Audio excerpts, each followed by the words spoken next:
My mother left when I was 9 years old with a yellow suitcase and no explanation. That's the version I grew up telling. It's clean. It fits in one sentence. People hear it and they nod a little. Give you that look that means I'm sorry, but I'm not going to ask more. And you move on to whatever you were talking about before. I learned young that the clean version was better for everyone.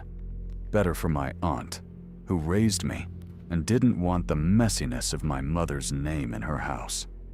Better for my teachers, who filled out the forms that said guardian and meant it. Better for me, because the longer version involved a lot of questions I spent 20-odd years not getting answers to. The longer version is that she didn't just leave. She left on a Tuesday in late October, and she said she'd be back by the weekend. She left me with my aunt, her older sister, and she took one bag.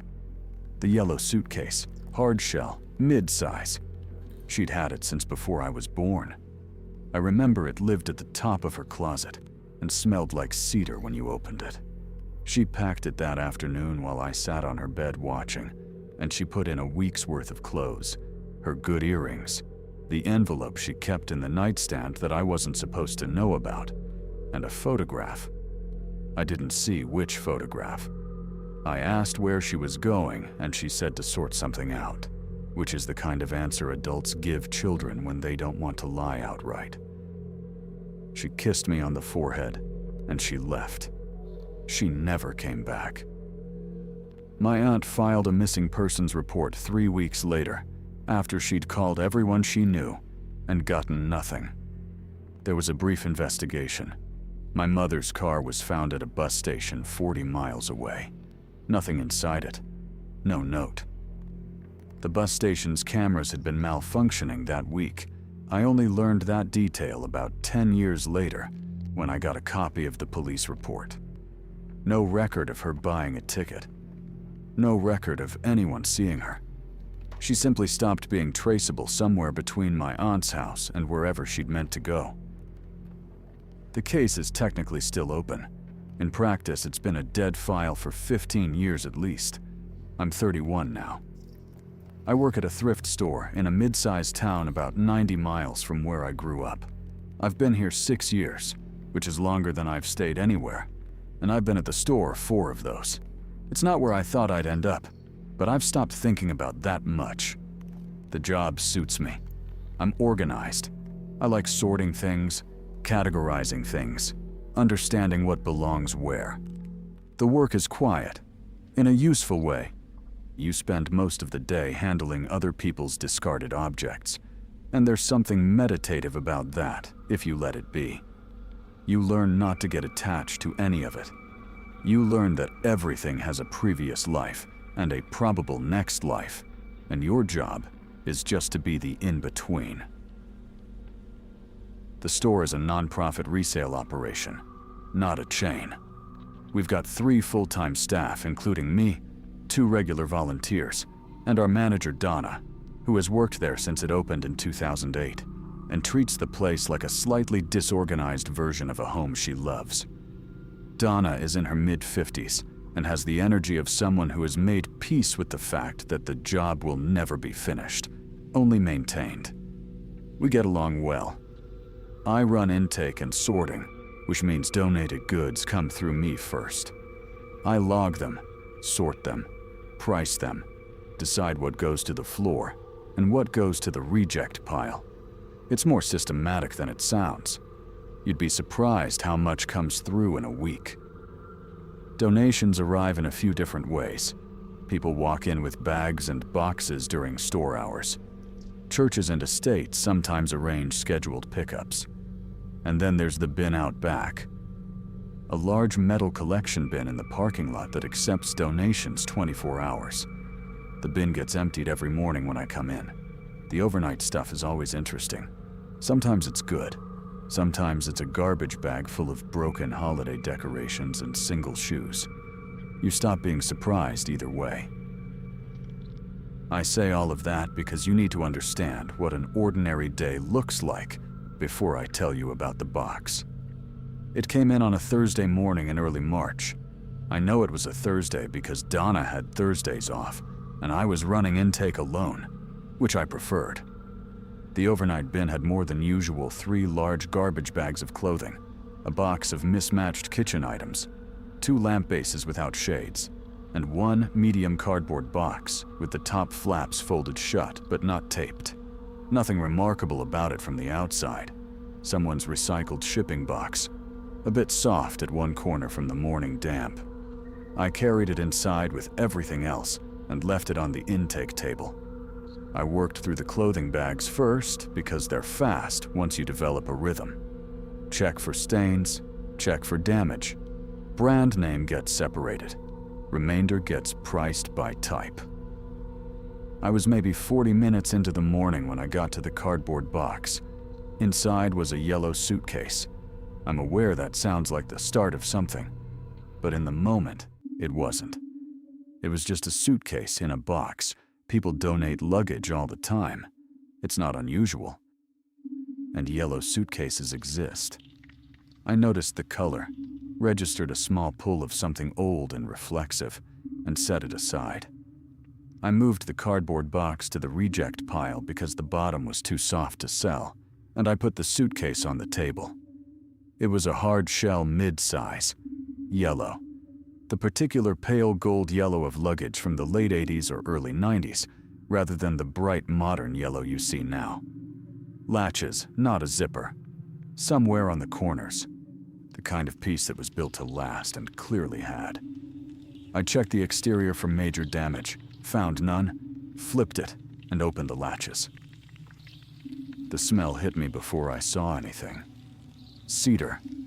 I know cedar is a common smell. I know people line closets and chests with cedar blocks all the time. I know there are sachets and sprays and all manner of things that produce a smell that is cedar adjacent.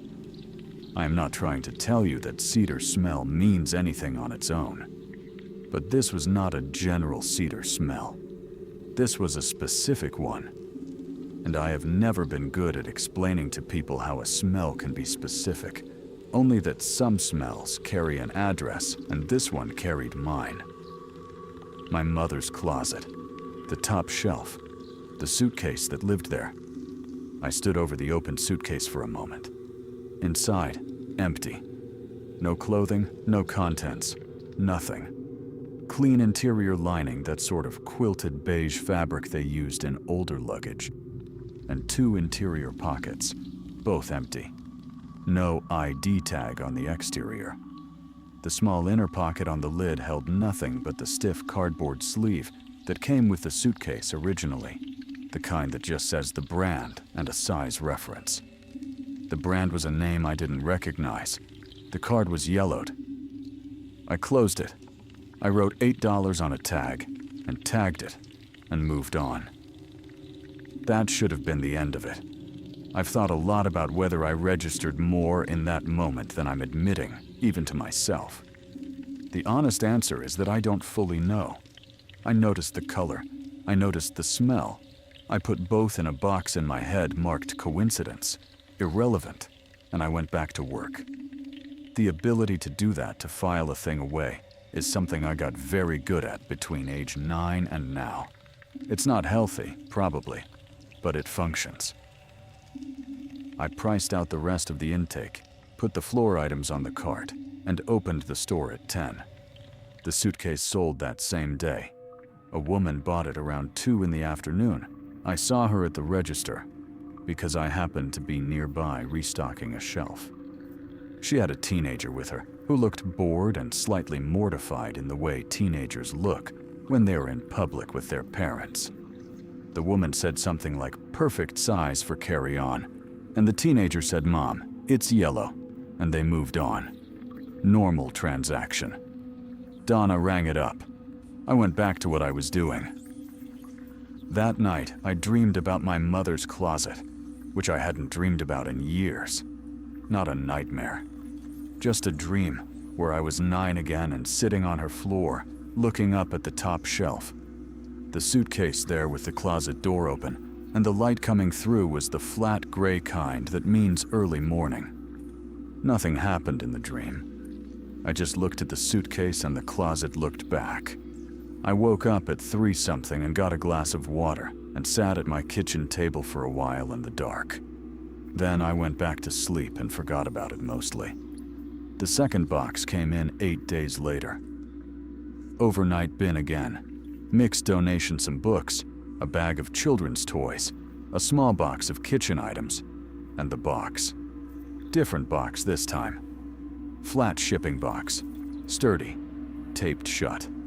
The tape was old, that beige yellow tape that has been on something long enough to become part of it. I almost sent it to the reject pile without opening it, because the exterior weight felt light, and boxes from the bin sometimes turn out to be empty or contain something we can't take. I opened it. Inside the flat shipping box, carefully placed and clearly not thrown in, was a single item, a photo album. The old kind, with the magnetic pages and the plastic film you peeled back to press your photos into. Brown faux leather cover, a little scuffed. I opened the cover to check for personal identification, which is standard practice if a donation has someone's private family materials clearly mixed in accidentally. We try to set them aside, and Donna makes an attempt to trace the donor. The album was empty. Almost. On the very last page, inside the back cover, someone had placed a single photograph. Small, square, the proportions of photos taken on a certain kind of point-and-shoot camera common in the early 90s. Turned face down, pressed under the plastic film. I hesitated. Then I peeled back the corner of the film and slid it out. I don't know how long I stood there. It was a photo of me, age 9, approximately, standing in a backyard I recognized as my aunt's. There's a specific concrete birdbath in the background that I would know anywhere because I fell off it once and chipped a tooth. I was wearing a shirt I remembered, the kind of particularity you can't manufacture or mistake.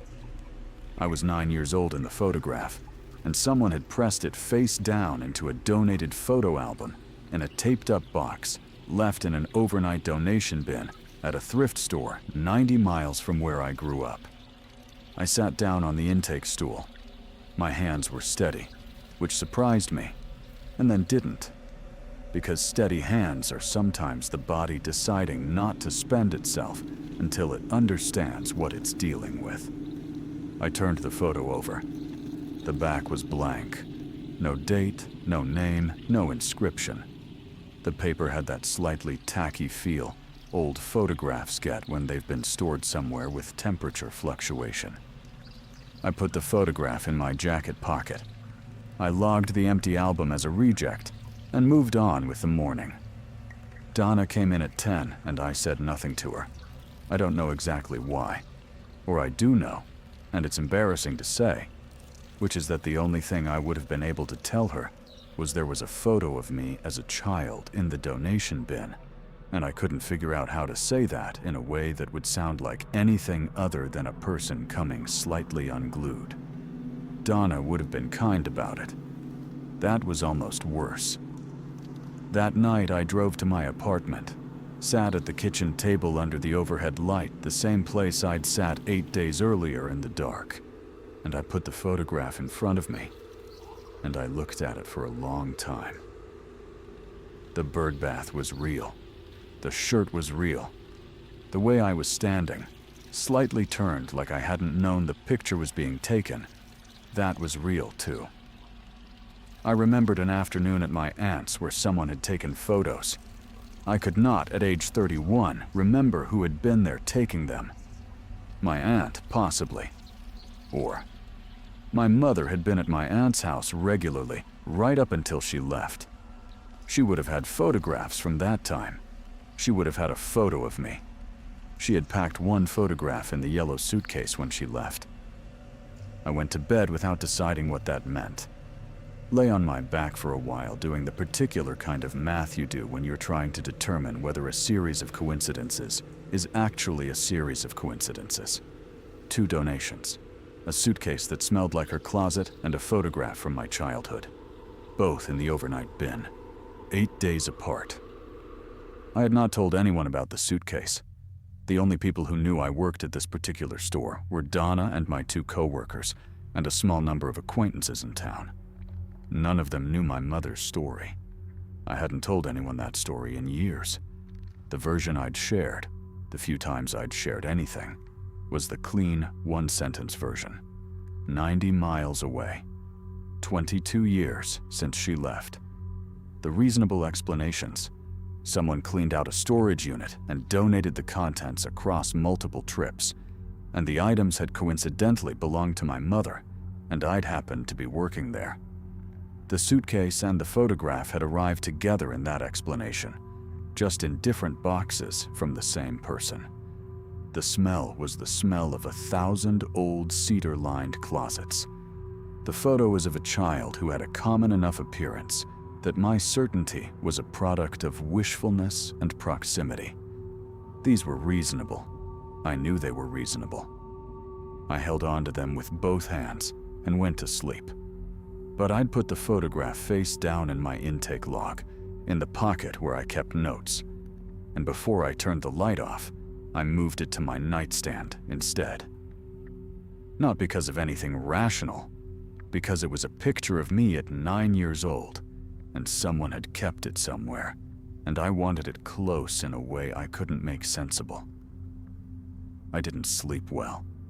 Not a nightmare. Just that shallow, restless kind of sleep where you keep surfacing and the room feels slightly more present than it should at 2 in the morning. The light through the curtains doing something that makes the ceiling look like it has texture it doesn't have. You know how it is. I got up at 6 when my alarm went off and stood in the kitchen drinking coffee and looked at the morning coming through the window over the sink. Thought about calling my aunt. Decided against it. And then sat with why I'd decided against it. And the answer was that if I called her and said I think someone might be leaving things that belong to my mother at the store I work at, I was committing to a version of this that I wasn't sure I could walk back from. The clean version is better for everyone. I'd learned that early. I drove to work. I opened the store. The bin had 3 bags and nothing else. I spent that morning pricing a large furniture donation that had come in by truck the previous afternoon, and by the time Donna arrived, I'd convinced myself to let it go. It was 2 coincidences. It was nothing.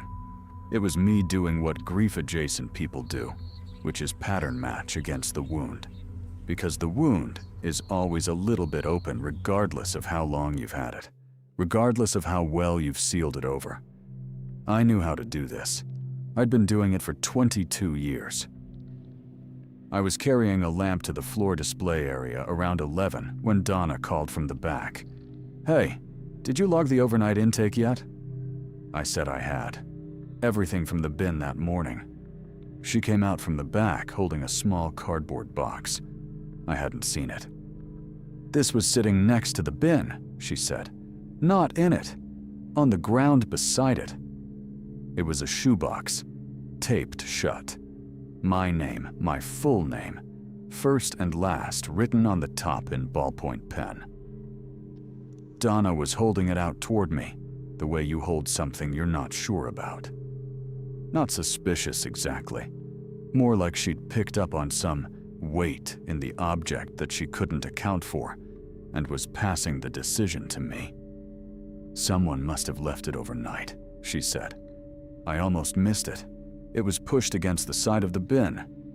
I took it from her. My name in capital letters, ballpoint pen.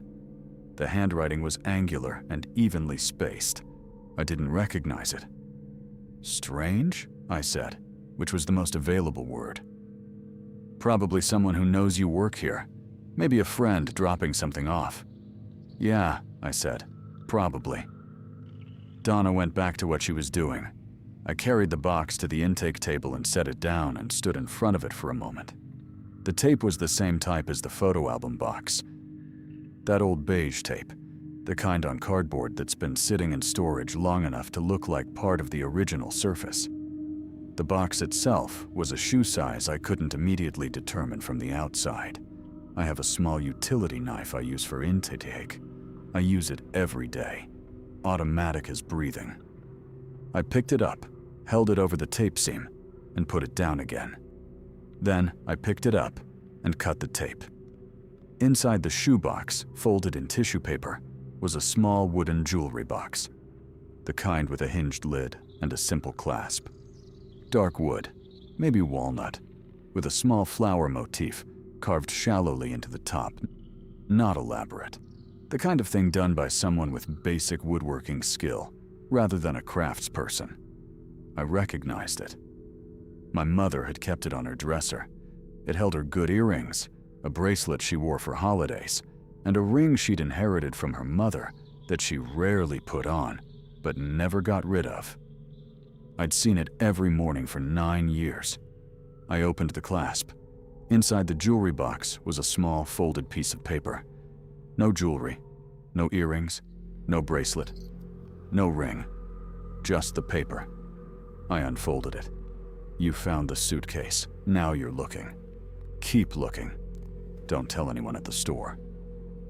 That was it. No signature. Same angular handwriting as the outside of the shoebox. I stood at the intake table for what felt like a long time, but was probably 30 seconds. Then I folded the note, put it in my jacket pocket with the photograph, closed the jewelry box, put the jewelry box back in the shoebox, and put the shoebox under the intake table. I ran the rest of intake. I priced a box of books, 3 small appliances, a set of cloth placemats still in their original packaging, and a ceramic planter shaped like a frog. I did all of this in a normal amount of time with normal hands. At lunch, I sat in my car in the parking lot and ate a sandwich and looked at the note again. You found the suitcase. Now you're looking. Whoever had left these things knew I'd processed the suitcase personally. They knew I worked intake alone on Thursdays. Or they'd assumed correctly that if they left a suitcase in the overnight bin, it would come to me first. They knew my full name. They knew my mother's jewelry box.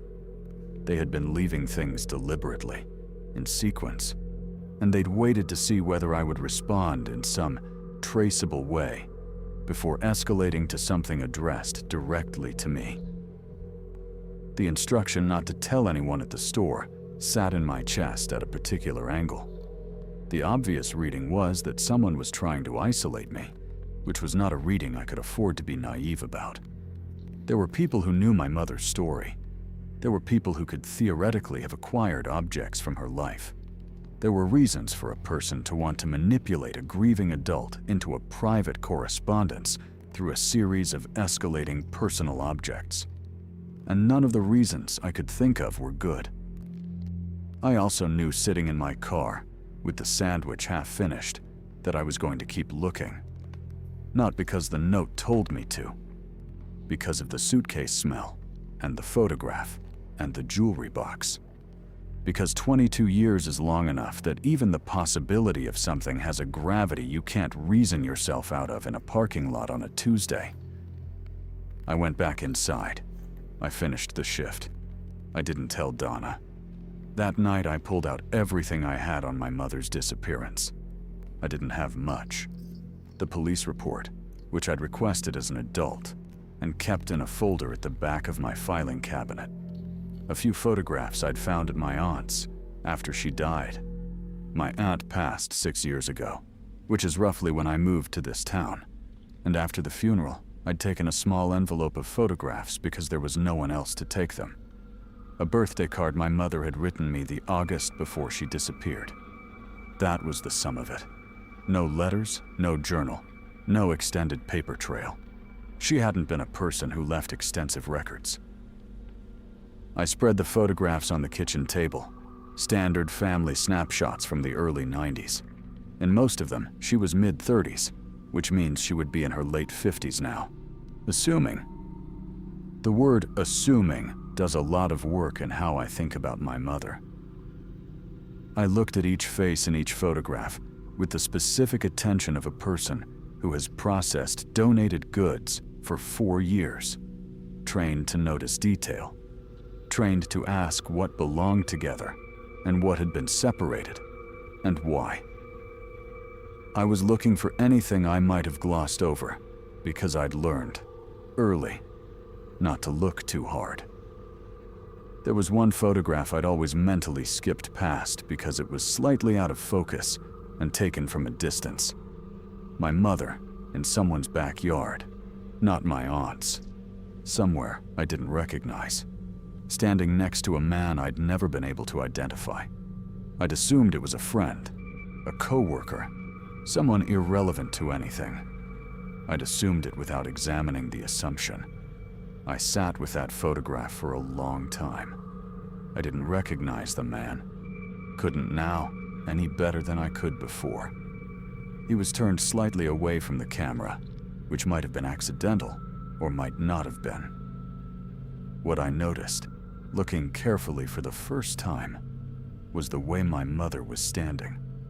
Not turned toward him, turned slightly away, like the mirror image of him. Both of them facing generally the same direction, both slightly away from each other and from the camera, as if whoever took the photo had caught them in the middle of a conversation they hadn't intended to be photographed during. I don't know what that means. I'm not sure it means anything. But I looked at it for 20 minutes before I put it down, which is more attention than I'd ever given it. The next 3 days were quiet. Nothing in the bin that seemed directed at me, nothing out of the ordinary. I ran intake, I ran the floor.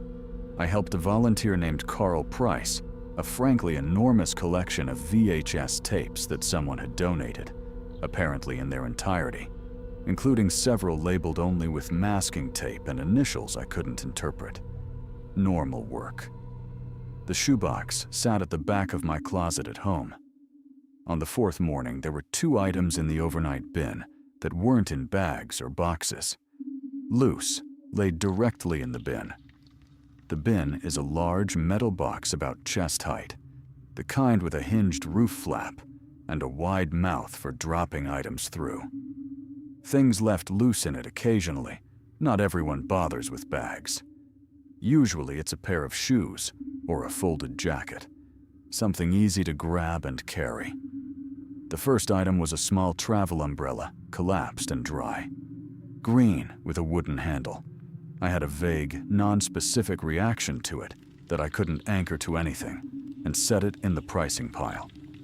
The second item was a small notebook, spiral-bound, pocket-sized, the kind you get at a drugstore for less than $2.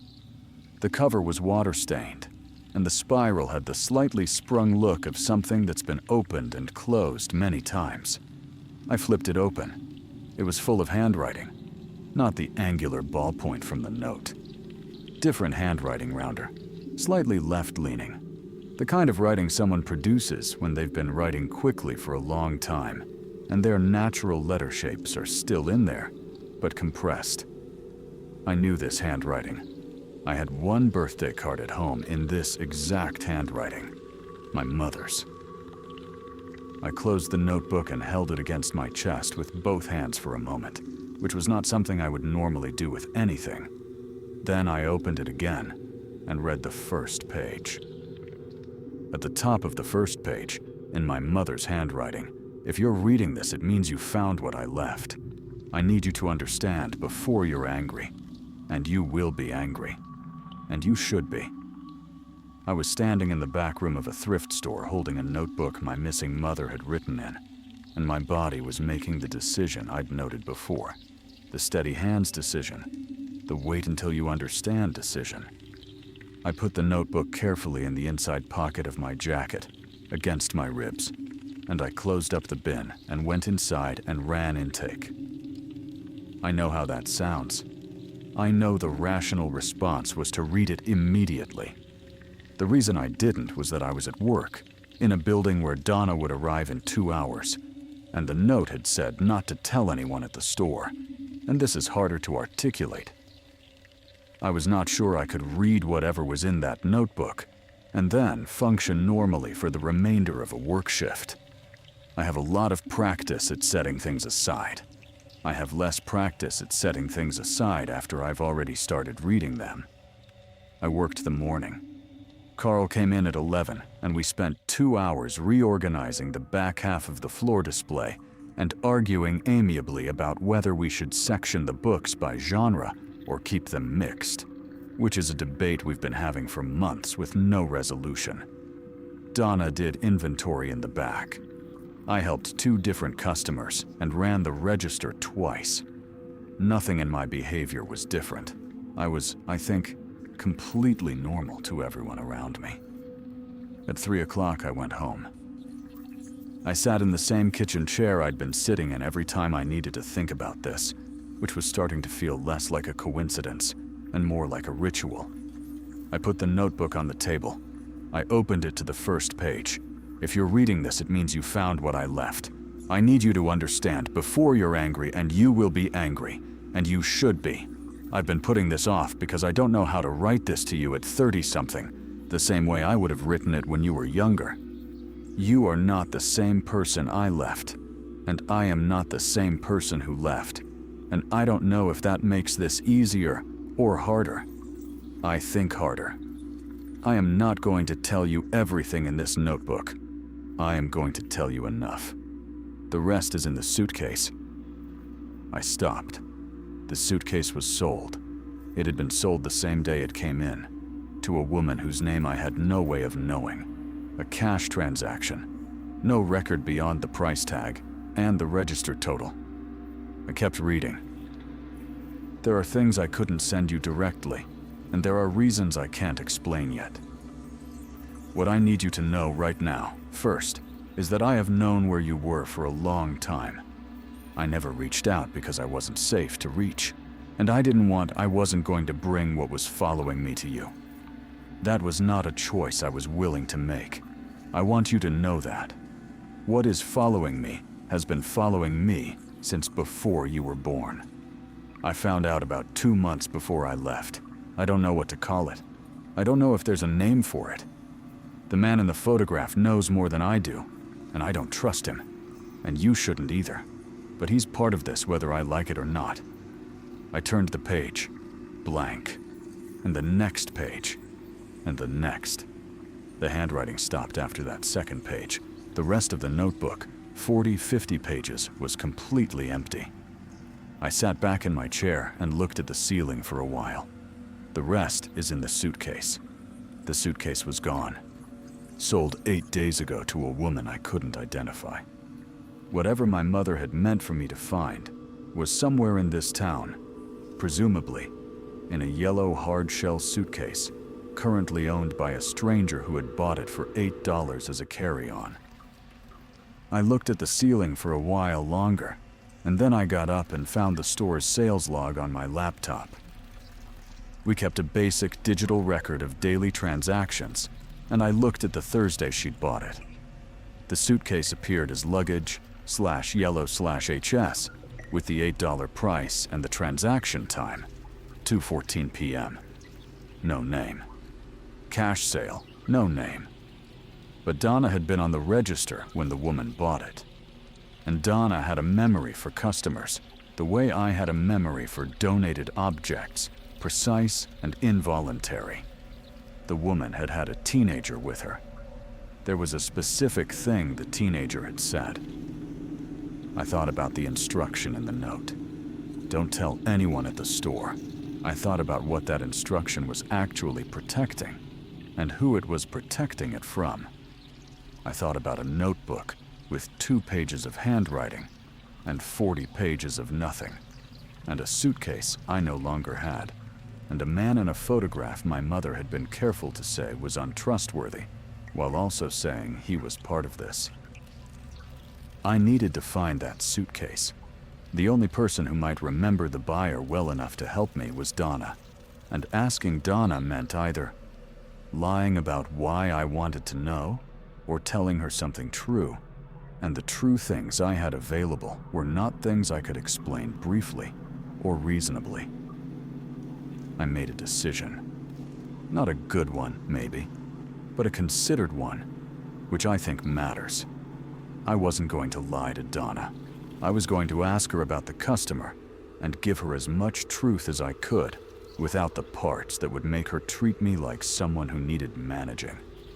I'd describe the suitcase, the customer, the teenager, and say it had possible sentimental value to a family member who'd accidentally donated it and reached out to me, which was not entirely false.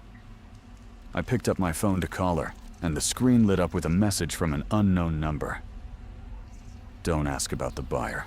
She doesn't have it anymore. The suitcase is back. Check the bin tomorrow morning.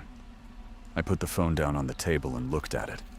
The message sat there the way messages do when you've read them once, and your brain is trying to decide whether to believe them. Unknown number. No area code I recognized when I checked, actually. No area code at all, which isn't how numbers work, which I noticed and filed.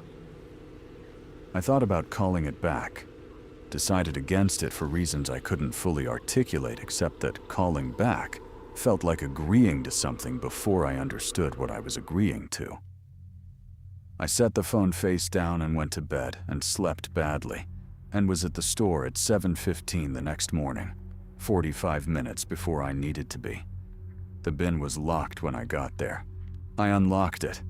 Inside, 2 garbage bags of clothing, a box of books, and the yellow suitcase. Same suitcase. I knew it immediately, the wear on the left front corner, the slight discoloration on the upper right latch where the chrome had worn through to something duller beneath. It had been in someone else's car, or home, or wherever the woman had taken it, and now it was back. No box around it this time, just the suitcase, sitting upright in the bin among the garbage bags like it had always been there. I lifted it out. It was heavier than it had been. When I'd processed it the first time it was empty, I'd tipped it, checked the interior, found nothing but the lining and the brand card. Now there was weight in it. Not a lot. 6 or 8 pounds, maybe. The latches were closed, but not locked. I carried it inside and set it on the intake table. Stood in front of it for a moment. Then I opened it. The interior lining had been partially removed. Not torn, carefully separated at the seam along the bottom edge, the way you'd open it if you knew how it was constructed and had the right tool. The bottom panel was loose, hinged along one edge, and underneath it was a shallow space, maybe an inch deep, running the full length of the suitcase floor. The kind of modification you'd have to plan, not something done in a hurry. Inside the space, a manila envelope, folded once to fit. I lifted it out. The envelope was sealed, the old lick and press kind, and had been there long enough that the seal had yellowed. My name on the front. The same round, left-leaning handwriting. I put it in my jacket without opening it. Donna would be in at 10. I had 2.5 hours. I ran intake on the other items from the bin. Automatic, efficient, hands doing the familiar work, while my attention was somewhere else entirely. And at 8:30, I sat in the back room on the intake stool and opened the envelope. Inside were 4 items. The first was a photograph. Not the one of me at my aunt's. This one was of my mother. She was standing outside a building I didn't recognize, a low concrete structure, industrial, one of those buildings with no identifying features that could be a warehouse or a municipal utility station or any number of other things. She looked older than in the photographs I had at home. Her hair was shorter. She was looking at the camera with an expression that was hard to read. Not quite a smile, not distress. Deliberate. She'd known the photo was being taken, and she'd wanted to look that way. The second item was a folded piece of paper. Different paper, lighter weight, with a series of dates and locations written in the same handwriting. Dates spanning from 2009 to what appeared to be 2022, which was 2 years ago. Cities, mostly. A few had addresses. Minneapolis, Duluth. 2 entries that just said rural Wisconsin with no more specifics. One entry near the bottom said Arden, which is the name of this town followed by a date 8 months ago. She had been in this town 8 months ago. I set the paper down carefully. The third item was a folded letter, 3 pages. The most writing she'd sent so far. I know you'll want to know why I didn't come to you directly. I'm going to try to explain it in a way that makes sense, even though it has never made full sense to me either. When I left, I was being watched. I had been being watched for roughly 2 months prior to leaving, which is when I first understood what I'd stumbled into. I want to be clear that I am not mentally ill, and this is not paranoia, and I am not writing to you from some state of delusion. I know those are exactly the things a person would say if they were any of those things. I don't know how to prove it from here. I just need you to keep reading. I had been working as a property manager for a residential building in the county. You were too young to remember the details of that job. During a routine inspection of a storage unit in the building's basement, I found something I was not supposed to find. I am going to be honest and tell you I'm not going to describe what I found in this letter, because I'm not certain this letter will only be read by you.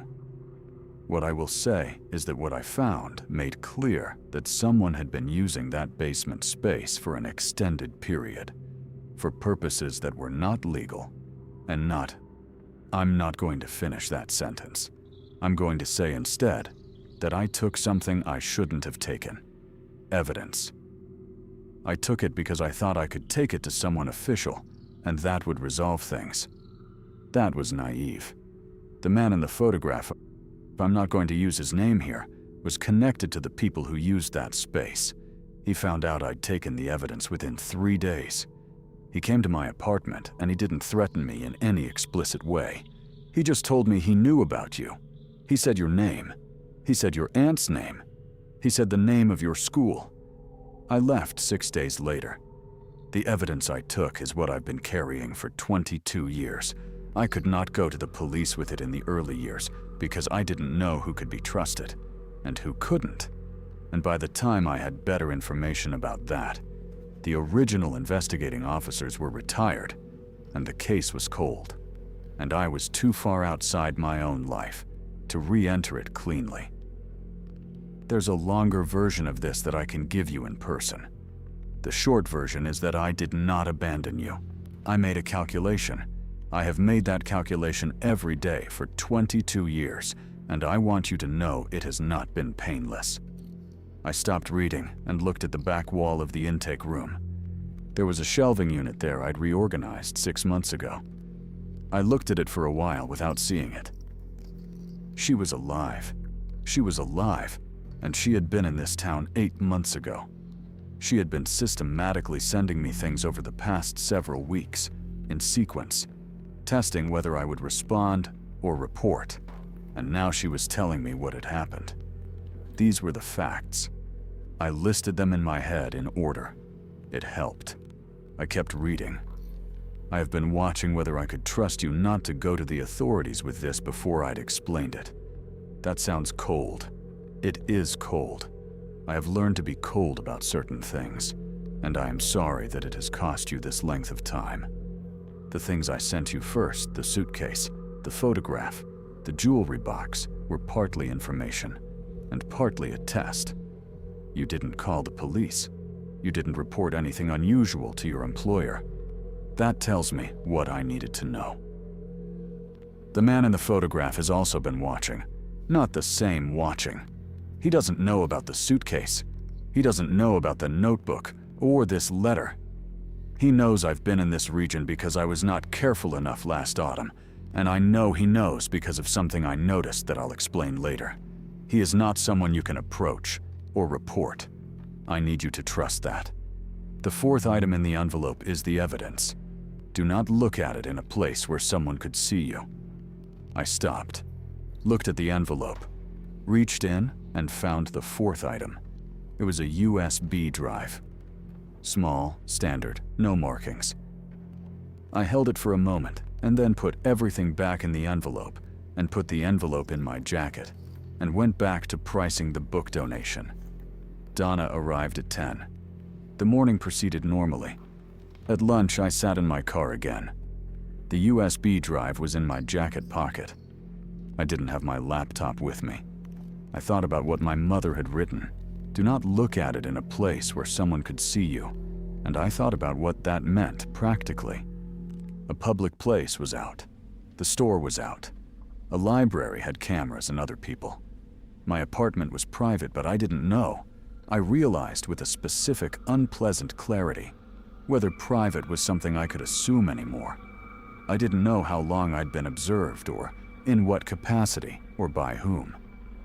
My mother had said the man in the photograph didn't know about the suitcase, but that was information I was taking on faith from a woman I hadn't seen in 22 years, who had, by her own admission, been testing me. These were things I turned over in the car for the 15 minutes I had. What I kept returning to was the dates paper, the list of cities, years. She had been moving for more than 2 decades, but the entries weren't frantic. They weren't every few weeks. Most of the years had 1 or 2 entries. Some had none. It wasn't someone in constant flight. It was someone maintaining a distance, managing something over a long period with a kind of practiced discipline. And then Arden, 8 months ago. My town. 1 entry, 1 date. She hadn't listed a second Arden date, which meant either she'd left and come back without logging it, or the second entry was ongoing. Still here. I thought about the message from the unknown number. Check the bin tomorrow morning. Someone had known the suitcase would be back before it was back. Someone had known where the woman who'd bought it lived, or had found her quickly enough to retrieve it from her. And that woman, the woman with the teenager who'd said, "Mom, it's yellow," had apparently given it back, without a problem. I didn't like thinking too hard about that part. I made myself think about it anyway. The woman could have been approached kindly, could have been offered money for the return, could have been told any number of things. I had no evidence she'd been harmed, and I was not going to construct evidence for that. The unknown number and my mother's letter created a problem together that I hadn't worked out yet. The letter had been in the suitcase, in the hidden compartment, sealed. The unknown number had known the suitcase would be in the bin that morning, which meant whoever sent that message either was my mother sending a text from an untraceable number after arranging the suitcase's return, or was someone else who knew about the suitcase and its contents and had facilitated the return for reasons I didn't understand yet. I kept thinking about the man in the photograph. He is not someone you can approach or report. That instruction had the specific quality of something that came from experience, not a general warning. A warning about an outcome she had witnessed or encountered personally. After work, I drove home by a route I didn't normally take, not because I had any reason to believe I was being followed, more because the act of changing a routine felt like the only available response to having been watched without knowing it, and I needed to do something, even if it was symbolic. I ate dinner and waited until it was fully dark. I know that seems superstitious. It wasn't exactly superstition. It was closer to the feeling that there is a version of information that changes your life less if you receive it in daylight. Because daylight carries a certain editorial authority over things. It makes the world look fixed and ordinary and manageable. I didn't want that editorial authority. I wanted to be clear about what I was about to look at. I drew the blinds in the bedroom, sat on the floor against the bed with my back to the window, and my laptop open with the brightness low. Plugged in the drive. 1 folder, labeled with a date. October, the year my mother disappeared. Inside the folder, 11 image files and 1 video file. I opened the images first. They were photographs of documents, typed pages, some handwritten. What appeared to be an internal log of some kind, columns with dates, notations I couldn't immediately decode. What looked like initials and short alphanumeric codes. I could read enough to see that the columns tracked deliveries or arrivals, something arriving at a location on specific dates. The codes meant nothing to me without a key. The fourth image was a photograph of a room, low quality, the particular grain of a photo taken in poor light with an early digital camera. A concrete room with metal shelving against one wall. On the shelving, file boxes, labeled with the same alphanumeric format as the document columns. And at the far end of the room, visible only partially, something I couldn't resolve clearly. A shape. Large, covered with a heavy tarp. The edges of the tarp taped to the floor with that same beige tape that had been on every package in my intake room. The shape had mass to it. Volume. I moved to the next image. Another document. More columns. Then 2 more room photographs. Wider angle. The same room from different positions. In one of them, the tarp was partially lifted at the near corner, and what was visible beneath it was I stared at it for a long time. Metal. Machinery of some kind. A piece of equipment I couldn't identify, painted industrial gray, with a panel of gauges along one face. The 11th image was different. Not a document, not a room. A photograph of a person. A man, sitting at a desk in what looked like an ordinary office. He was looking at something on the desk, not at the camera. The photograph had been taken from outside, through a window, which accounted for the slight distortion along the lower edge. He was in his 40s in this photo, maybe. And I had seen this man before. He was the man from the out-of-focus photograph I had at home. The one I'd always skipped past. The one I'd started looking at more carefully 4 days ago. He was older in this new photograph, more settled into his face. But the particular angle of the shoulders, the shape of the profile, the way he was sitting, yes. Same person. I went to the video file. The file was 4 minutes long. The first 40 seconds was the concrete room again. Someone moving through it carrying the camera, low and unstable, until they reached the shelving. Close up on the file boxes, the camera tilting to hold on one specific box, on its label, a code, and beneath the code, a location address. I could read the street name. I could read the town name. The town name was Arden, not where the basement room was, where the contents of that specific box had been sent. This town, a building in this town, on a street I knew, 8 minutes from where I was sitting on the floor, with my back to the bed and the blinds drawn. The remaining 3 minutes of the video were audio only. Screen black. 2 voices. One of them my mother's. One a man's voice I didn't recognize. She was asking about the location. The man's voice was saying something about the arrangement being long-standing, about certain parties having expectations, about how the situation had developed in ways that complicated the original scope. He was using language that was careful in a specific way, not threatening, administrative, which was worse somehow. My mother's voice at the very end of the video said, "If anything happens to me, someone will know about this address." The man's voice said, "That's fine," and meant it. The video ended. I sat in the dark for a while. Then I looked up the street address from the file box label on my phone. A building on an industrial service road on the eastern edge of town. I knew the area vaguely. Older construction, low use. The kind of block that had been zoned commercial decades ago and never fully filled in. The address returned a business listing on 2 different search engines. A document storage and records management company. Open for 23 years. Standard operating hours. A phone number and a brief description. Nothing unusual. Nothing that would attract attention. I closed the laptop and sat in the dark, and thought about what my mother had said in the letter. He doesn't know about the suitcase. I thought about the unknown number that had told me to check the bin. If she had sent that message, she was closer than I'd understood.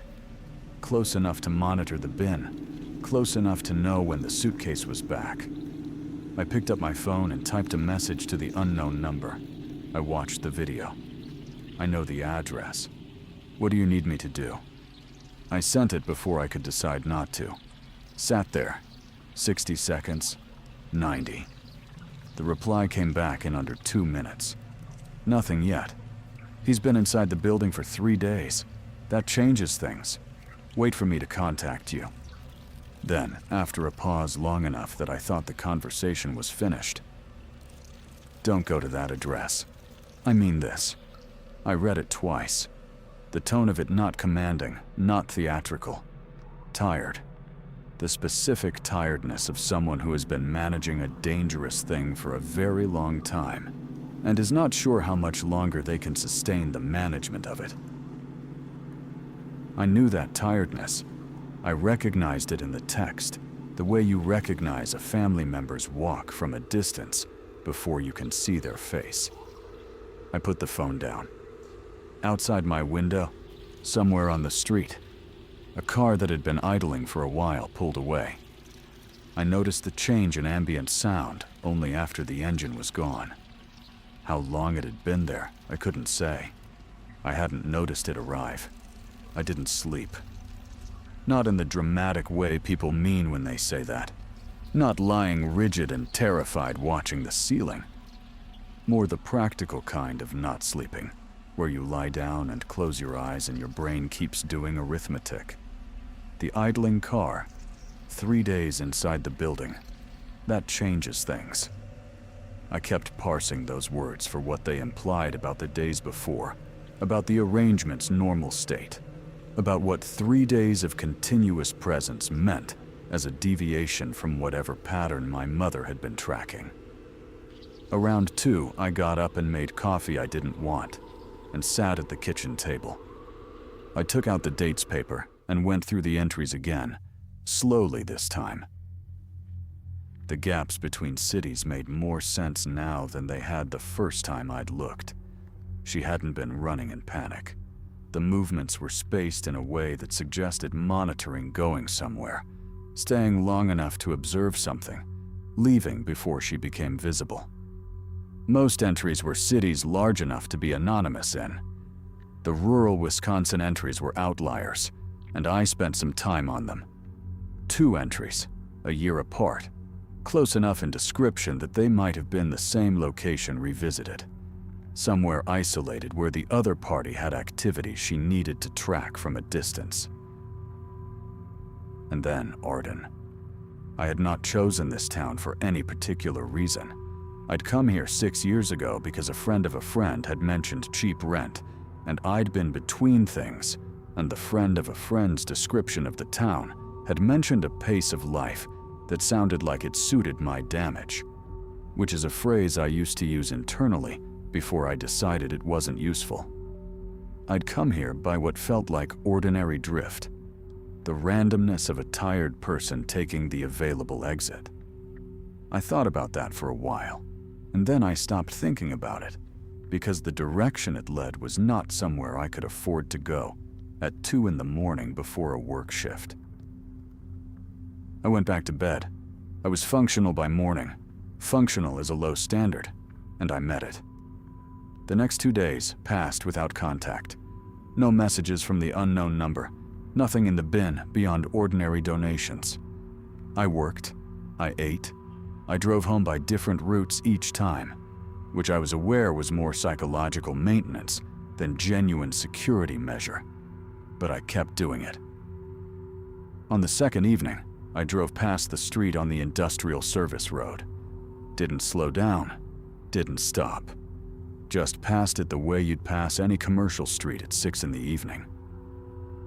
The building was a low 2-story structure, white painted concrete, flat roof, a row of small windows along the upper level with the blinds uniformly closed, a parking lot with a handful of cars, a sign above the entrance that matched the business listing I'd found online. Looked like what it claimed to be. The surrounding block had a tire shop, a heating supply distributor, and a vacant lot behind chain link fencing. the kind of area that is used rather than noticed. One of the cars in the lot, a dark blue sedan, had no front license plate. I noticed it because I notice things, and because you start noticing cars when you've had an idling engine outside your window. I had no way of knowing if it was significant.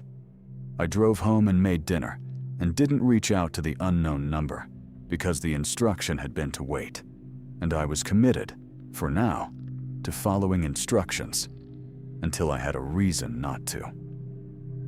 On the third day, just before my lunch break, my phone buzzed. "Can you leave early today?" Not a question. Technically, the unknown number. I looked at the message for a moment. Then I typed, "How early?" 2 hours. I'll meet you. There's a park on Del Mar, East Entrance, the picnic shelter by the water. 3 o'clock. Del Mar Park.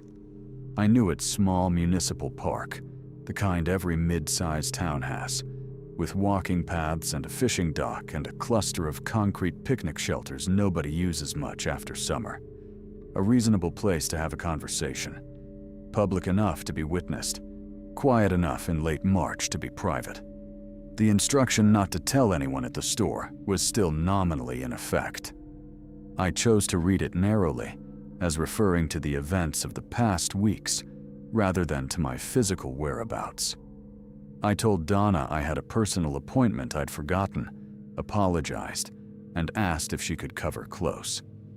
Donna said yes without curiosity, because Donna is a person who extends the benefit of the doubt as a default position, and I felt briefly terrible about using that quality. I drove to Del Mar Park, arrived 20 minutes early because I couldn't help it. The east entrance was empty. The picnic shelter near the water was a concrete slab with a wooden roof and 3 picnic tables inside it. Winter-worn bird droppings on one of the benches. The pond beyond it was gray and still. Nobody fishing. I sat at the cleanest table and waited. At 3:04, a woman came down the east path. She was in her late 50s. Shorter than I'd expected. I don't know exactly what I'd expected. I think I'd been reading her as larger somehow, as a presence rather than a person. Gray-brown hair, practical cut, a dark jacket, jeans, the kind of lace-up boots that are about walking rather than appearance. She walked with an evenness I recognized in the way you recognize a family member's walk. Not the same as mine, familiar in a different way. The way you are familiar with the inverse of your own habits. She sat down across from me at the table. We looked at each other for a moment. "You're taller," she said. 22 years, I said. She nodded. That was all for a moment. I had expected this to feel like something large and scene-like, and instead, it felt like a conversation that had been happening for a long time and had just now found the room it had always meant to be in, which was either a sign of emotional avoidance so advanced it had become structural, or just the truth of how some things are. "You watched the video," she said. "Yes. All of it." "All of it?" She looked at the water. "He's been in the building for 4 days now. It was 3 when I texted you. He doesn't do that. Extended occupancy as it means something has changed for him. He's preparing something, or he's waiting for something to arrive. Either of those is a problem." "Who is he?" I said. Not the man's name. Who is he in the architecture of what's been happening? She was quiet for a moment. Not reluctant, I thought, deciding how to compress a long thing into a short form. "He manages disposition," she said finally. "That's the word he uses. For the material in that building, he's the intermediary between whoever generates it and whoever receives it. He's been at this long enough that he thinks he's invisible because he has been invisible. The people above him are gone or insulated. The people below him are transient. He maintains the continuity." "What's in the building?" "Documents, physical records. Some of them are about people who are still alive and don't know they're documented. Some of them are about events that would change specific legal situations if they became public. He stores them. He manages access. Sometimes he destroys them on instruction. She paused. The building has a subgrade level that isn't on the permit record. There's equipment down there that isn't in any filing. The tarp in the photograph. I couldn't tell what it was. I know. The quality of the photographs isn't good. I took them with a camera I was hiding. The equipment is an industrial document processor, scanner, and shredder combination, the kind used for high-volume secure destruction. The intake log I photographed, the columns, those are scheduled destruction orders, dates when specific materials are to be processed out of existence. I sat with that for a moment. How long has he been here? In Arden? The building has been operating for 19 years. He was based elsewhere originally and shifted operations here gradually. Arden was chosen because it's unremarkable. Mid-size, stable, low investigative attention, good highway access. She looked at me. I didn't know you were here when I first identified this location. I found out approximately 18 months ago. She stopped, started again. That was difficult information to have. I want you to know, I ran the numbers on it. Probability that you ended up here by chance versus probability of something else. The honest answer is, I don't know. I've never been able to determine it either way. I thought about my 2 in the morning arithmetic. Why the thrift store? I said. Why that method? You knew where I worked. You could have sent a letter to my apartment. I didn't know if your apartment was clean. I didn't know if your mail was being monitored. He doesn't know about you. I'm fairly certain of that. Fairly, but fairly certain isn't certain. And I wasn't going to send something with your name on it to a fixed address before I'd established a clean channel. The store's bin is anonymous. Anyone can use it. There's no surveillance on the exterior at night. I confirmed that. The items could have come from anyone. I had not checked the exterior cameras. I had not even thought to check whether we had them. Donna would know. Donna knew every corner of the building. My mother had established something I didn't know about the place I worked. The jewelry box, I said. I had it. I took it when I left because I wasn't thinking clearly about what I was leaving behind and what I was taking. And by the time I was thinking clearly, I'd already made the calculation about not coming back. She said it evenly, not without feeling there was something underneath the evenness, but she had it managed the way I managed things. I couldn't send it to you when you were a child because your aunt's address was known. When your aunt died, I lost track of you for 3 years. When I found you again, you were here. In his town. In his town. We were quiet for a moment. The water in the pond moved slightly. Some wind off the north end. The man from the original building, I said. The basement where you found the evidence. He sent you to the man in the photograph somehow. He was in the photographs. He was part of the original operation I stumbled into. By the time I understood the full shape of it, years later, I understood that what I'd found in that basement was material that had passed through this building on its way to destruction and had been held there temporarily. He's the connection point. He's always been the connection point. And the evidence you've been carrying. The intake log from the photographs, some additional material I acquired over the years, enough to establish a pattern of operation over more than 2 decades, enough to trace the material to its origin sources, enough to implicate several people who are currently in positions where they would prefer not to be implicated. She looked at me directly. It's not enough on its own. It was never enough on its own, which is the problem I have been living inside for 22 years. It needs the physical records in that building to be complete. I understood then. The 4 days. The preparation, or the waiting. If he was destroying records, scheduled destruction, the intake log, The columns of dates whatever was in that building had a window. After which, the evidence she'd spent 2 decades maintaining became a partial story attached to nothing. "That's why you moved now," I said. "That's why I moved now." "What does moving now mean? Concretely?" She looked at her hands on the table. "I need to get into the subgrade level. I need to photograph the destruction logs before they're processed. Dates, batch codes, origin references.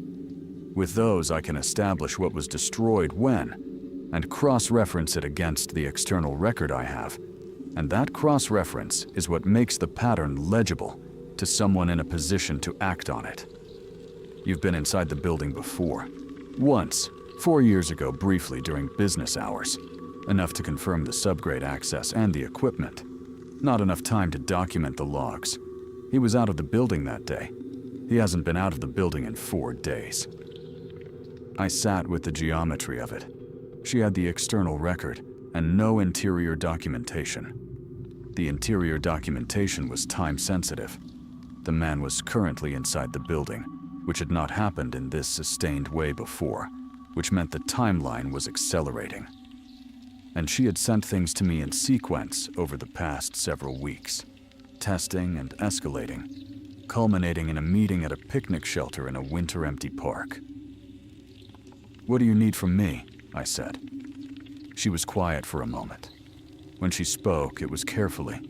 The way you speak when you've been preparing words, but are not sure they're the right words anymore now that the room is real. "I need a second person for the timing. When he's inside the building and stationary, there's a maintenance access point on the north face that bypasses the front entrance. I need someone outside monitoring the entrance and the parking lot while I'm inside. If he moves, I need to know before I've gone too far to exit the maintenance access cleanly." She paused. "I need someone I can trust to hold the line rather than act. Hold the line. If something goes wrong inside, if I'm longer than the agreed window, I need someone who will not come in after me, who will leave and make a specific call to a specific number I'll give you. That's the action. That's all. Don't come in after her. Make a call." I understood why she'd tested me for weeks before asking. The quality she'd been measuring in me across every non-response, every normal shift, every unreported anomaly wasn't bravery. It was the opposite. The ability to stay outside a thing that was asking you to enter it. "When?" I said. "Tomorrow night. He has a pattern he leaves the building between 11 and 11:40 to pick up food. There's a 24-hour place 3 blocks west that he's used consistently. I've tracked it for 11 days. The window is the time between when he leaves and when he returns. 30 to 40 minutes. I need 20. 30 to 40 minutes, 20 needed. A 10 to 20 minute margin." I thought about the dark blue sedan in the parking lot with no front plate. "The car with no front plate," I said. She looked at me. "Dark blue sedan in the lot when I drove past. No front plate." "That's not his car," she said, after a pause that was slightly too long. "His car is a gray hatchback. He parks it along the south face." "Then whose is it?" "I don't know," she said, and I could tell with some certainty that she was being truthful, and that this was a piece of information that was changing the calculation she'd arrived at the table with, and that the calculation was now more complicated than when we'd sat down. We sat in the cold for a moment. "Does anyone else know what's in that building?" I said. "Several people have known pieces of it over the years. Most of them are no longer. Most of them moved on." The word "moved" was doing heavy lifting. There is one person I've been in contact with for the past 3 years who has institutional standing, who could act on what I bring out. She's waiting. She's waiting. Someone was ready to receive this. The 22 years hadn't been shapeless. There had been a direction all along. I thought about the notebook with 2 pages of handwriting and 40 empty pages. I thought about the note that said, "You should be angry, and you should be." I thought about the birthday card in my filing cabinet that I'd kept without knowing why. The same handwriting as the letter in the manila envelope. The same handwriting as a woman sitting across from me at a concrete picnic table in a park where nobody else had come for the entire hour we'd been there. "Okay," I said. She looked at me. "Tomorrow night," I said. "Tell me the specifics." She held eye contact for a moment longer than necessary, not checking me. Something else. Something I didn't have language for immediately, and then did. She looked like someone who had been carrying a thing alone for a very long time and had just felt, for the first time, that someone else's hands were on it with her. She reached into her jacket pocket and put a folded piece of paper on the table between us. "Memorize it tonight," she said. "Don't keep it after that." I memorized the paper that night at the kitchen table. The maintenance access point was a steel door on the north face of the building, recessed slightly, used for HVAC servicing. She had a key. She didn't explain how. I was to park on the street 1 block east and walk through the vacant lot behind the chain-link fencing, which had a section loose enough at the base to pass through. From the lot, I'd have a direct sight line to the building's front entrance and the south face of the parking lot, where the gray hatchback would be. If the hatchback moved, I called the number at the bottom of the paper. If the hatchback didn't move, and she wasn't back through the north door in 25 minutes, I called the number and left. Those were the 2 actions available to me: walk to my car and drive away, and call the number while doing it. Under no circumstances was I to enter the building. She'd written that last line separately, below the rest, with a space above it. The space was deliberate. I understood it the way I understood the empty pages in the notebook, as a form of emphasis that trusted the reader. I burned the paper on my kitchen stove over the sink and washed the ash down the drain, which felt like something out of a movie, but was also genuinely the right thing to do. Then I went to bed. Slept better than I expected, which is sometimes how it goes when a decision has been made, and the anxious part of the brain accepts that the decision period is over. The next day at work was the strangest day I've spent in a place I've spent thousands of ordinary days. The store looked the same. The intake table, the pricing gun, the shelving units, Carl and his VHS opinions, Donna reorganizing the small appliance section with the particular focused energy she brings to any reorganization project. All of it exactly what it had always been.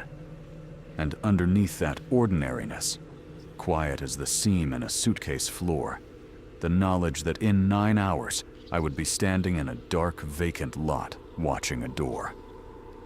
I processed the morning intake and found myself handling every object with slightly more attention than usual. A ceramic lamp base, a set of steak knives in a wooden block, an old pair of binoculars in a soft case. Things that had belonged to someone, moved through my hands, were going somewhere next. The in-between. I'd always found it meditative. That day it felt like something I was noticing for what it was, maybe for the first time. Donna caught me standing still over a box of picture frames around 11. "You all right?" she said. "Just tired," I said. She nodded and moved on. Donna has the quality of knowing when a question is genuinely asking and when it's offering a door that the other person can walk through, or not. She left the door there and didn't push it, which was one of the better things she'd ever done for me. I left at closing and went home and ate something I don't remember the specifics of and changed into darker clothing, which again felt somewhat cinematic and was also genuinely sensible, given that I'd be standing in an unlit lot at night. I drove the route I'd memorized, parked on the street 1 block east at 10:40, sat in the car for a few minutes. The street was quiet. Residential edge bleeding into commercial, that in-between zone where the houses get larger gaps between them and the street lighting gets more intermittent. A dog barked somewhere and stopped. A light in a window across the street went off. At 10:50, I got out and walked to the chain link fencing. The loose section was exactly where she'd described it. I'd been half expecting it not to be, for some reason. As if the specificity of her knowledge might turn out to be approximate. But the bottom right corner of a fencing section had been worked loose from the anchor post, just enough to lift and angle through if you crouched. I went through and straightened up on the other side in the vacant lot. The building was visible from here, 120 feet away across the lot, and a narrow service alley. The front entrance faced west, toward the main street, but I could see the corner of the front face from my angle. The parking lot was on the south side. From where I stood, I could see the south end of the lot and the row of parked cars, and among them, exactly where she'd said, a gray hatchback against the south face of the building. The dark blue sedan, with no front plate, was gone.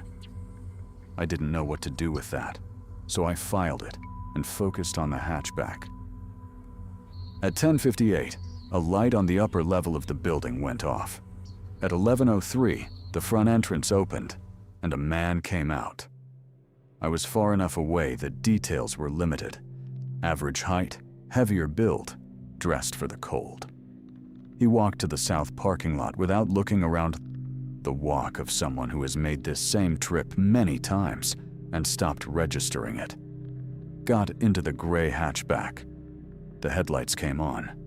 He pulled out of the lot and turned west toward the main street.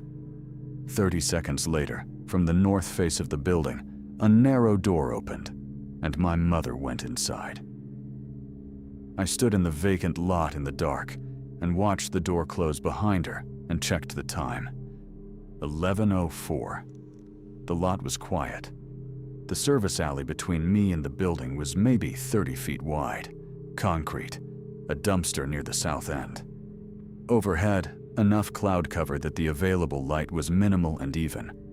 One security light above the building's east corner, motion activated, currently off. Somewhere to the west, a truck downshifted on the main road. I stood still and watched the south lot and the front corner, and the hatchback's absence and the east security light. And I did not think about what was happening inside the building. That was the discipline required, and I applied it. You do not think about the thing you cannot affect. You watch the thing you were asked to watch, and you keep the line clear. 11:09. 11:14. At 11:17, the east security light came on. I was looking at it when it triggered, which meant I was looking in the wrong direction. East face, not south lot, not front entrance. I pulled my attention back to the south lot. Empty. Front entrance, closed. Nothing had moved that I could see. Motion sensor on those lights is broad enough to catch a cat or a bird, I told myself. It goes off for anything. The light stayed on for 90 seconds and then cycled off. 11:20. I was doing the math on 25 minutes from 11:04, which put my leave point at 11:29, when the north door opened and my mother came back out. 11:21. 17 minutes. She came through the maintenance door and pulled it closed behind her and walked north along the building face without hurrying, without looking around. And then she was in the service alley and crossing it, and I stepped forward to meet her, and she held up one hand briefly, not a stop. More a hold. 1 second, and she walked past me to the far end of the vacant lot and stood with her back to the building looking east for about 15 seconds. Then she turned and came back to where I was. "Clean," she said. "Quiet. Let's go." We went back through the fence. We walked separately to the street. She'd parked further away than I had, around the corner to the north. A different car than I'd expected, older model. Nothing distinctive. We stood between our two cars on a quiet residential street at 11:20 something at night, and she opened her jacket and showed me a small digital camera and 2 folded sheets of paper that I understood were photographs of the logs, printed or copied on site, and she folded them back into her jacket. "It's enough," she said. "The security light came on," I said. "East face, 1117. She was quiet for a second. "Did anything move on the south side?" "Nothing. It might have been me. I was near the east side of the subgrade level at that point. I don't think I triggered it from inside, but the sensor placement..." She shook her head slightly. "It doesn't matter now. I have what I need." I looked at her in the available street light. She had the look of someone at the end of a long, physical effort, not exhausted, but quieted, like a machine that has been running hard and is now idling down. "The blue sedan," I said. "I know." She had noticed it was gone too. "I don't know whose it was. I need to find out before I move on the next step."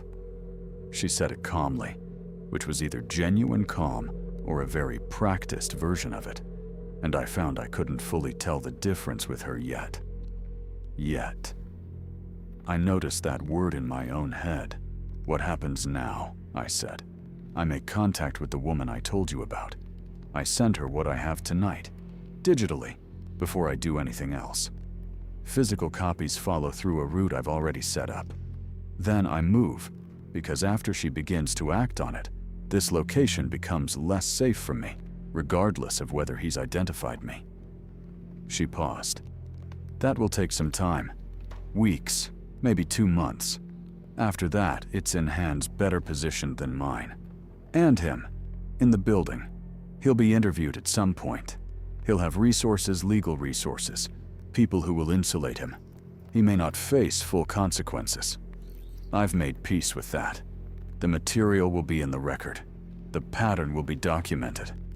That's what I can accomplish, and it's more than I had 10 years ago." I stood there on the street. A car passed on the main road 2 blocks away, headlights washing briefly across the intersection. Gone. "You're going to disappear again," I said. She didn't answer immediately. "I'm going to move," she said. "That's different from disappearing. It's the same from where I'm standing." She looked at me. "I know." And then, after a pause that was not uncomfortable, but was heavy in the way that honest pauses are, "I would like it not to be. I'd like to tell you I'm done moving. I'm not sure yet if that's true, and I'm not going to say it if I'm not sure." That was the most straightforwardly honest thing anyone had said to me in a long time. It didn't feel good exactly. It felt accurate, which is different. "The jewelry box," I said. "I don't have it. I logged it as a reject." "I know. I'm sorry." She shook her head, not dismissively, more like the jewelry box was not the item that required accounting for. I should have sent it differently. I was working in a sequence that made internal sense to me, and I didn't think through all of it. Something about the way she said that was familiar. The specific quality of someone acknowledging a logic that was locally coherent and globally incomplete. I recognized it because it is also how I think. I had not expected, at 31, to recognize myself in a woman I had not seen since I was 9, and the recognition sat in my chest at an angle I was going to need a long time with. I thought about something. "The photograph," I said. "The one you packed in the suitcase when you left. You said you took a photograph." She looked at me for a moment. "Of you," she said. "Taken at your aunt's house a few weeks before. You were in the backyard. You didn't know I was taking it." Slightly turned, like you hadn't known the picture was being taken. The photograph I'd found in the donated album. The photograph I'd taken home and moved to my nightstand. She had carried a photograph of me for 22 years in the false bottom of a suitcase. I didn't say anything for a moment. Neither did she. "I kept it in the lining after I modified the case," she said. "I took it out before I sent the suitcase to you. I sent it separately, in the album, because I wanted you to find it first, before the letter." before the explanation. She stopped. I wanted you to know that before you knew the rest. I looked down the quiet street, the houses with their lights off, the parked cars, the unremarkable ordinary of a small town at 11:30 at night, 90 miles from where I grew up. The town she'd tracked him to, the town I'd drifted to, the particular probability question she'd said she couldn't resolve. I couldn't resolve it either. I wasn't sure it mattered whether I could. "Call me," I said. "When you've moved, when it's done. Whatever number, call me." She nodded once, not a performance of agreement. Just yes. We stood there another moment. She reached into her jacket pocket, not the camera pocket, the other side, and held something out to me. Small, dark, fitting in her palm. I took it. The ring. The one from her mother. The one she rarely wore, but never got rid of. It had been in the jewelry box the last time I'd seen it. She had taken it out before she donated the box, or she'd been carrying it separate all along. I didn't ask. I held it in my hand and looked at it, and when I looked up, she was already walking back to her car. She didn't look back. I stood and watched until her car reached the intersection and turned north and was gone. I drove home. The route I took was just the route, no longer a different one each time. No longer the maintenance of a habit I'd started out of symbolic necessity. I drove home the way you drive home when the particular thing you'd been braced for has either passed or changed into something else. I put the ring on the kitchen table next to the notebook, went to bed. In the morning I went to work. The bin had 2 garbage bags and a box of housewares. I ran intake. The day had the quality of ordinary things that have been ordinary all along, seen again after a period of looking at them carefully. The intake table, the pricing gun, the ceramic frog planter that had been on the floor display for 3 weeks and that I was privately convinced nobody was ever going to buy. Donna came in at 10. Around 11, she stopped near the intake table and picked up a small framed print that had come in that morning. An anonymous watercolor of a coastline, nothing special, and held it at arm's length the way she does. "I never know what to do with these," she said. "Nobody wants them, and I can't throw them out." "Price it at $3, I said. "Someone will take it." She put a tag on it, set it on the cart. That was the whole conversation. I still have the ring on my kitchen table.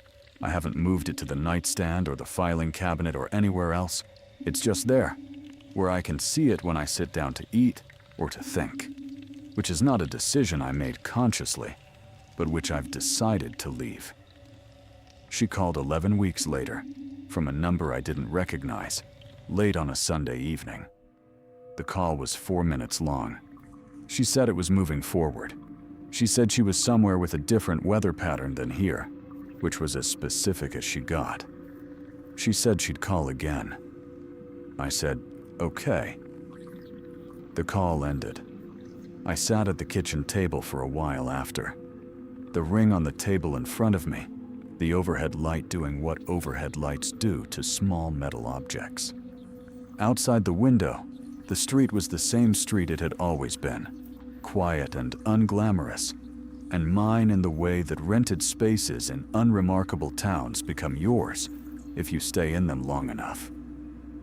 I thought about the suitcase, about the woman with the teenager who'd said, "Mom, it's yellow," and carried it out of the store, and then been found by someone and asked to give it back, and had given it back, and gone on with her life without knowing what she'd briefly held. About all the objects that had passed through my hands in 4 years of intake. Their previous lives and their probable next lives and the in-between that I occupied. Logging and pricing and moving things toward wherever they were going. I had spent 22 years not looking at the longer version. Not because I couldn't bear it, I think, though that was part of it. Because looking required me to hold open the possibility of an answer, and holding it open was harder than closing it, The clean version was better for everyone. One sentence, an ending where the story stopped rather than continued.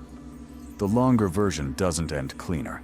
It ends with a woman's back at an intersection, a turn, and a question about probability that neither of us can resolve. It ends with 11 weeks of waiting, and 4 minutes on a Sunday evening, and a ring on a kitchen table. It ends with me going to work in the morning and running intake and not knowing, and waiting for the phone, and going back the next day. That's what I have. It's more than I had.